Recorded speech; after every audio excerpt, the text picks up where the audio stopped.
Saudi আরবের এক অন্ধ হাফেজ, তাকে দেখে প্রশ্ন করা হলো, আল্লাহ তোমাকে চোখ দে নাই, তুমি না দেখে আল্লাহর এই কোরআন মুখস্থ করেছ, তুমি বলো আল্লাহ যদি তোমাকে চোখ দে তুমি সর্বপ্রথম কি দেখবে? অন্ধ হাফেজ বলল, আল্লাহ আমাকে চোখ দে নাই, আল্লাহ আমি চোখে দেখতে পারি না, আমাকে চোখে দেখার মতো সেই শক্তি আল্লাহ দে নাই।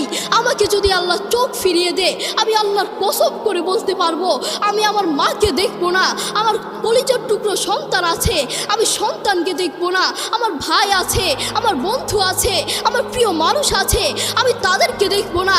আমি দেখবো যেই কোরআন আমি না দেখে মুখস্থ করেছি সেই কোরআন দেখবো, সেই কোরআনের আয়াতগুলো কত সুন্দর তার দিকে তাকাবো। আল্লাহু আকবার।